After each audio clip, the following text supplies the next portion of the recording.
I want to be successful, yes, but then I also want to make impact. Growing up, I don't like seeing my mother cry. I don't like. But my phone is. I always say this. My phone is my best friend. Because the encounter with God was when I fell sick, and I would always pray. My mom would always pray for me. And this God that my mother is always talking about that He heals is actually like true. Like, so God actually heals people. Hello guys, welcome to another episode of Then and Now, where we bring inspiring guests to talk about their inspiring stories and things that help them grow, their faith, talk about the ups and downs and the things that are shaping them to become a successful person. And you always know, I'm not going to be doing this alone. I have here with me Timothy Favour Chiamaka. Thank you so much, Ma, for coming on this Then and Now series. Thank you so much for listening. And you look so beautiful, by the way, Ma. Thank you, Ma. So, how have your perspective on life changed between your then and now? Okay, so I used to have this fear of the unknown. I used to have this fear of like what's going to happen tomorrow, what's going to happen tomorrow, what am I going to be, how is my future going to be, because I've always wanted to be this successful person. Obviously everyone wants to be successful, but then like there's this pressure that I put on myself, even though like yes, the pressure from parents is still there, but then like there's this particular pressure I put on myself, like I have to be successful, being the only child, so there's this pressure that I'm the one that's going to take care of my family, I'm the one that's going to take care of my parents when they're old, and like even as I'm the only child, I still have like younger cousins and everything, and everyone is like telling me sometimes when my uncle we are talking and then he's like saying things like, oh, that you know that I'm growing old, oh, my son, my daughter, like you're the one that's going to take care of this person tomorrow. So like this whole pressure, even though I don't have siblings, but it's like I still have siblings, and then my parents, they've done a lot for me. So if I'm not successful, if I don't have the money to take care of them, who is going to take care of them? Did you get? So before now, I've always been so scared, like God, I want to make money, I want to be rich, I want to be, that I want to be like Dangote, Bill Gates, Elon Musk, But like now, yes, I still want to be rich, I still want to make that money, but then like now that I've known God to some extent, it's like now I want to be successful, yes, but then I also want to make impact. I don't want my life to be just, I want to have prosperity. My pastor usually says that it's not just about you having money that's prosperity, like you should also make a name for yourself, so that in the next few years to come, someone is going to be like, Timothy Favour, like that person helped, even though it's not like a huge thing, but then like I want to make impact on people's lives and all of that. God's grace, one of the major reasons why I wanted to study medicine was basically because yes, everyone wants to help people, I know that, but I really did have this passion, especially for women. I really did have this passion for women. Like I never, growing up, I don't like seeing my mother cry, I don't like seeing a woman cry. I'm not saying that I like seeing men cry, but then like it's just this, like I see them as myself, like Picturing yourself in them. I always wanted to become a gynecologist or like something relating to like women.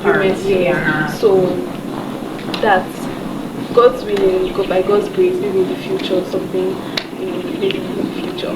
Yeah. So what was it like growing up as an only child? I heard you say being an only child, having younger cousins, and so what was it like growing up for you? To be honest, when I was growing up, I really did not feel it, because then there was someone staying with us, so I wasn't really alone, and also I had like, I grew up in like, before now, I grew up in like a place where we had like neighbors and like neighbors' children, so I kind of grew up together, like took them as my siblings and like all of that. But then later on, when we moved from there, went to like another place where it was like everyone was on their own and everything. And then the girl staying with us, she left. I started getting lonely, little by little. It was a very weird experience, because like before I told you, I said we stayed in a place where like I had so many children. Yeah, there were a lot of children.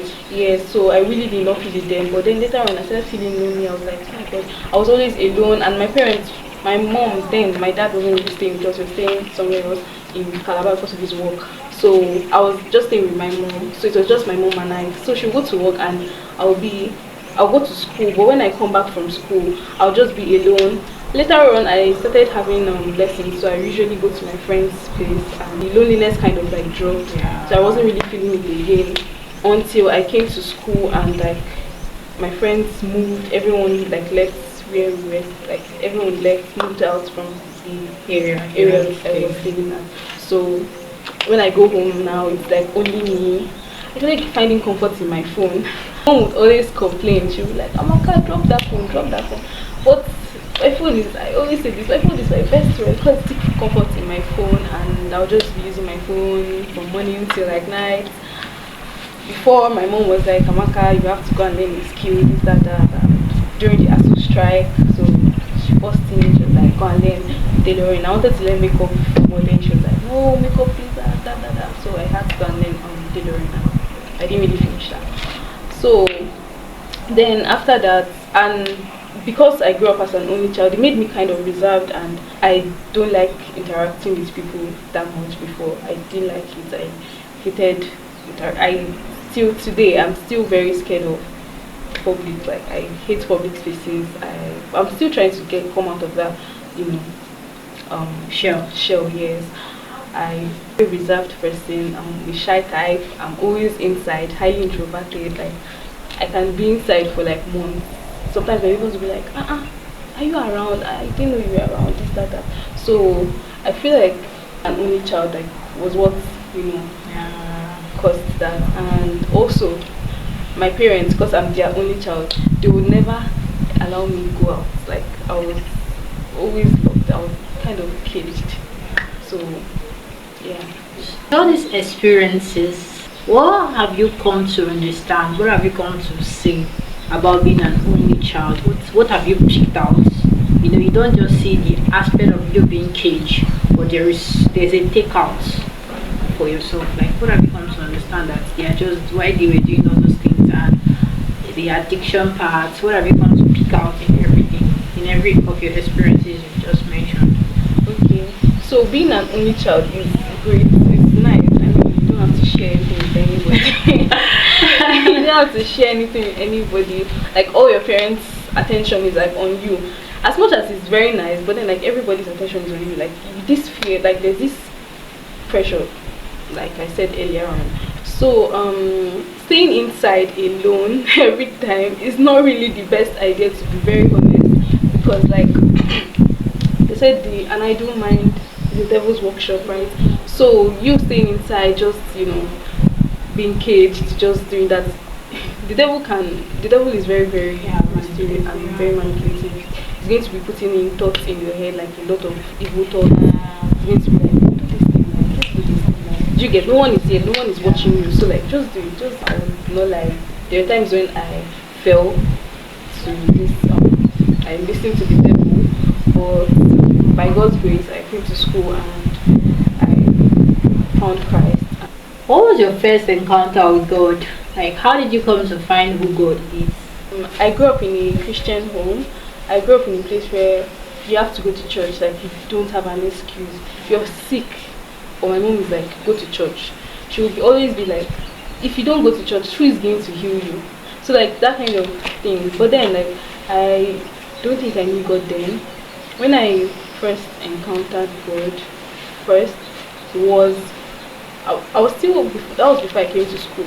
But then like I went back to my old days. But then, so before, my first encounter with God was when I fell sick, and God came through for me. God healed me. Even it was like a heart condition. So the doctor was saying then that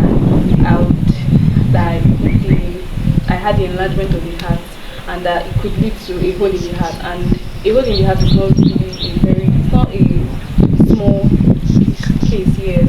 So then I was thinking like, and the man was like, that if it doesn't work out, I will have to travel out to India for a heart surgery, this like that. And I'm like, God, where will my parents see the money for this kind of surgery, going to India for this and everything? So I would always pray. My mom would always pray for me and everything, until one day after prayers, went back to the hospital and checked there, like nothing is be with you and everything. So it was just like, wow, okay, so like this God that my mother is always talking about that he heals is actually like true. Like, so God actually heals people.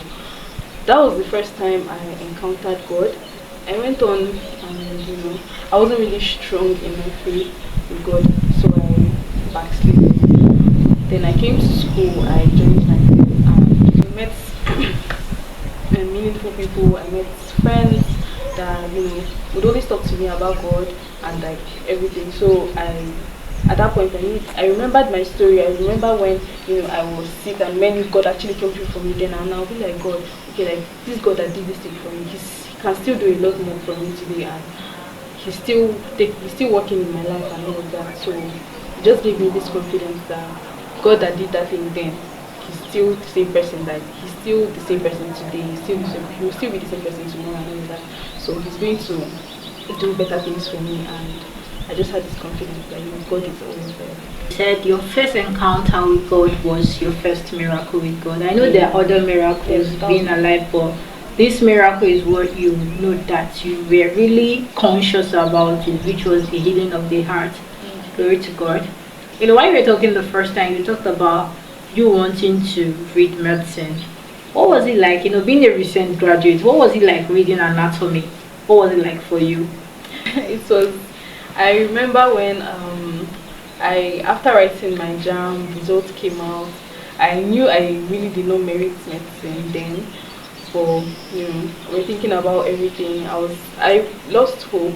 I wanted to rewrite, like take that year as a gap year and then take the next like rewrite JAM the next year. But my mom was like, don't worry, just go to school, even if it means you have to retake JAM again and everything. So she was like, what course? Everyone was thinking, and I was like, you know what, let me take anatomy. I don't even know anything, but I knew it was something related to medicine and all of that. So I was like, okay, fine, I'll just take anatomy. And I did. They gave me admission. I got admitted and came to school. I also rewrote JAM, but along the line, my mom was like, you know what, just finish this anatomy.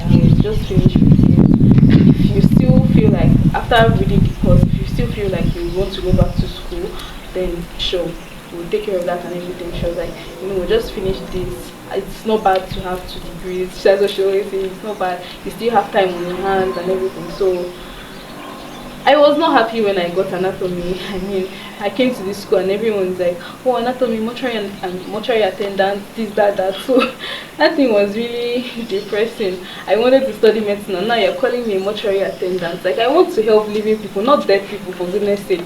So it was something. Thank God for where we are right now. Being in this field of reading anatomy, when did you have clarity that it was not just, calling you mortuary attendant? What do you tend to see in this your field now, that even if someone is to read this your course, what will you say to them?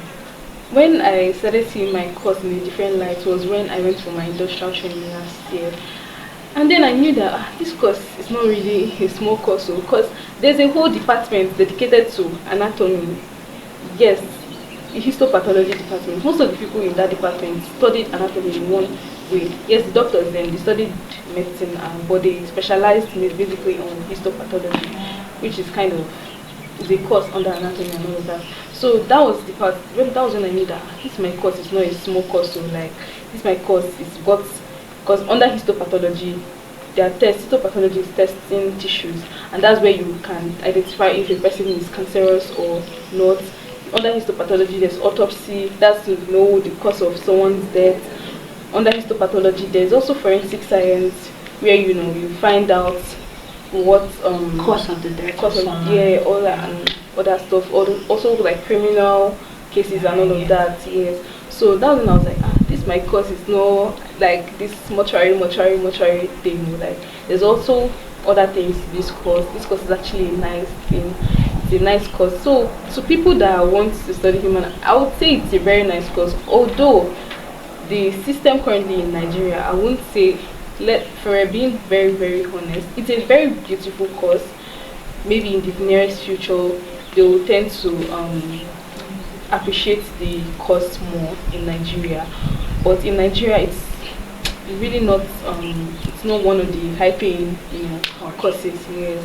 because it was the time I saw a video online, and it was this white lady, and they asked her, they were like, "Hi, what did you study, and what do you plan on doing?" And she was like, I'm a graduate of human anatomy, and I plan on opening a mortuary." And I'm like, wow, like this one actually like sees pride in this her course. Like she's so happy. She was so happy. She was smiling. She was like very, very happy about her course and everything. And a lot of people too in that video they were talking about how they studied anatomy and how they wanted to branch into some of them into different fields under anatomy, like histopathology, some forensic science. They wanted to work with the CIA, So it's like, wow, so this course is actually not a small course. It's just the system we find ourselves in today that's making it look like it's not very, very serious.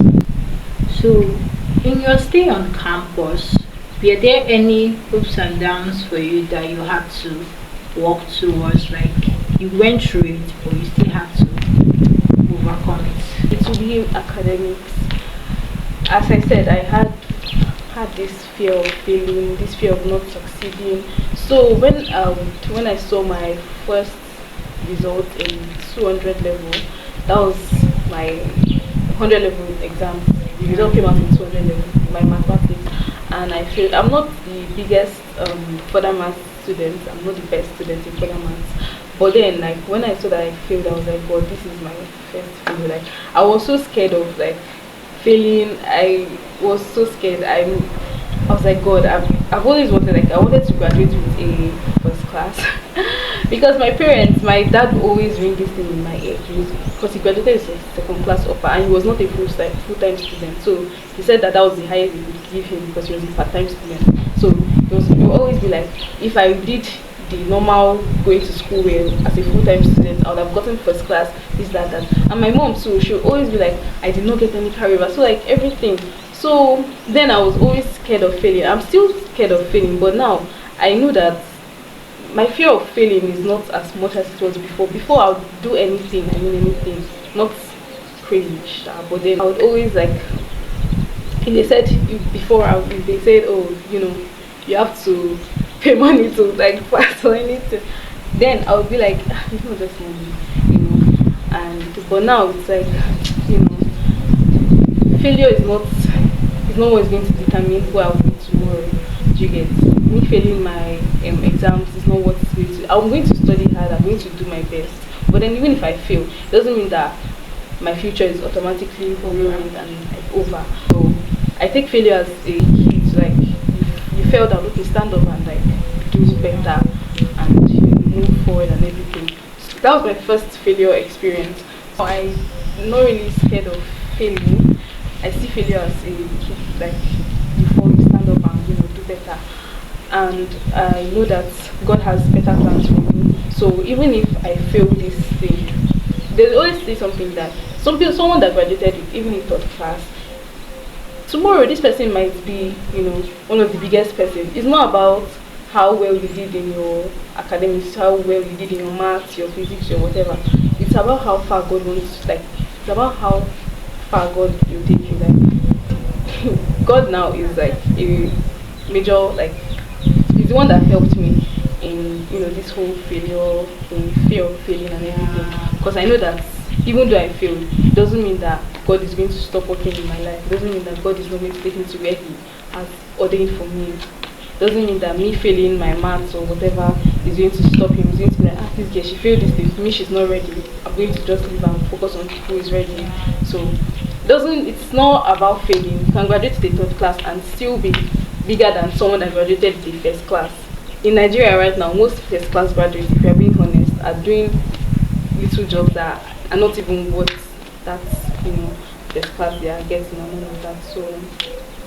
So what you tell me it is like race. And another thing you said about your challenge was while on campus was your first failure and how you felt like failing and then your life was over. But you've come to realize with God help that failing is picking yourself up to start all over again. Yeah, there's realization there.